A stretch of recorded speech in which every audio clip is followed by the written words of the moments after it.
Oke sahabat semuanya, kita akan mereview ini sebuah mobil Cooper ya, Mini Cooper listrik termurah, lucu imut ya memang.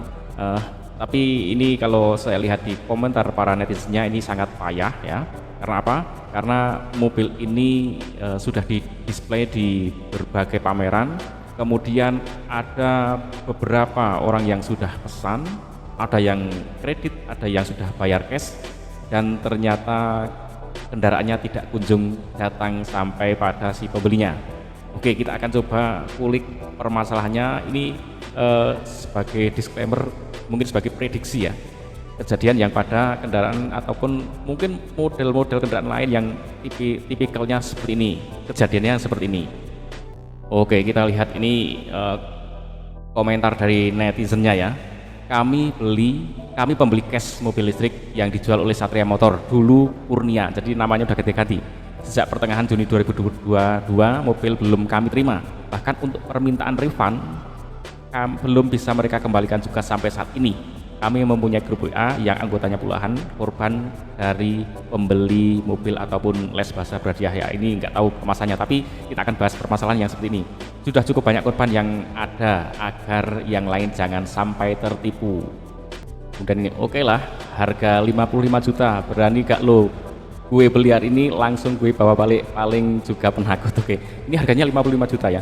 Saya pernah membuat sebuah perhitungan untuk membuat mobil yang kecil segini ini dengan budget 30-an juta itu bisa ya, sudah bisa merakit mobil listrik yang sekelas ini. Kemudian di bawahnya lagi ini payah nih, aduh, Kurnia, dari Kurnia nipu orang gak tobat. Nah, intinya ini orang yang merasa tertipu ya. Kemudian nih menyesal sudah bayar lunas. Ini juga sama dari tadi ya, dengan komentar yang tadi, dia sudah bayar lunas tapi mobil tidak kunjung datang. Oke, kalau kita coba kulik ya, ini potensinya gini teman-teman. Ada seorang atau membuka perusahaan ya, kemudian dia mengimportir atau mengambil mobil ya, mungkin dari Cina atau dari mana yang murah ya. Contohnya mobil ini, dia ambil ada varian warnanya berapa saja, dia ambil sejumlah varian yang ada ya. Kemudian varian ini digunakan untuk display, untuk jualan. Nah, kemudian saat dia display nanti dengan berbagai cara, berbagai upaya agar orang tertarik supaya orang beli ya. Belinya nanti mau cash, mau kredit atau DP ya, nanti macam-macam. Nah, harapannya dengan sudah di display sekian banyak ini, kemana kesana kemari, kemudian mengumpulkan calon pembeli ya. Kalau orang sudah berminat untuk beli, nah selanjutnya ini idealnya ya, dia akan pergi lagi ke perusahaan produsennya atau ke Cina lah, kemana yang dia dapatkan mobil ini, dia beli, kemudian untuk diberikan kepada para pemesannya. Tapi yang jadi masalah ya, orang ini kan pesennya nggak sekali display mungkin dapat 100 pesanan, kan nggak mungkin seperti itu. Ngumpulin pas display di sini dapat 2 pemesan, nanti ada pameran lagi di mana lagi display lagi dapat lagi 3 atau 4 pemesan, kumpulin lagi, mungkin dia baru akan berangkat setelah dapat 20 atau 30 pemesan mungkin ya, sesuai dengan perhitungannya dia. Nah, sambil nunggu pemesan yang datang yang ada sampai tercapai, ternyata lama. Akhirnya apa, orang yang psikologi orang yang beli itu kan dia sudah mengeluarkan uang ya, secepat mungkin dia harus dapat bendanya gitu supaya bisa digunakan, bisa dia nikmati, dimanfaatkan untuk sesuai keperluannya.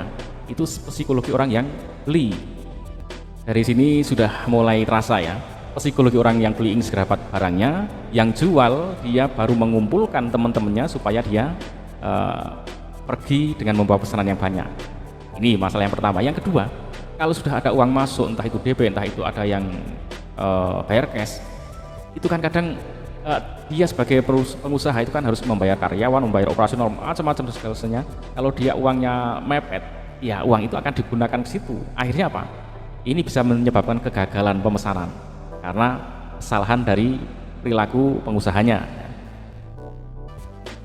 Masalah yang pertama tadi mungkin masih oke ya, karena masih lagi nunggu teman-temannya untuk dipesankan. Tapi kalau masalah yang kedua ini sudah masuk area penipuan karena uang digunakan tidak sesuai seharusnya untuk pesan, ternyata malah digunakan untuk keperluan lain, entah gaji, entah operasional, atau apapun. Kemudian masalah berikutnya, kepercayaan dari produsennya.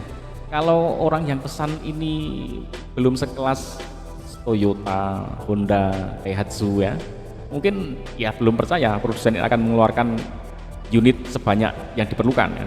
Ya kalau mau pesan beli ya ada uang baru nanti dikirim barang. Nah ini masalah juga karena dia baru mengumpulkan mungkin DP saja, sementara dia harus memberikan pesanan yang sekian banyak sesuai pesanan, ini akan jadi masalah juga ya.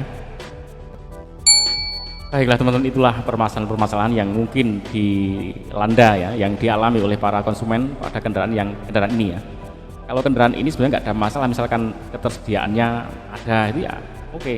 Dan saya sudah siapkan untuk video selanjutnya, kendaraan ini ternyata dibeli bener-bener ada serah terimanya, tapi saya juga akan cermati apakah ini bener-bener dibeli atau cuman yang seperti apa, tapi saya punya sudut pandang tersendiri pada proses pembelian mobil ini.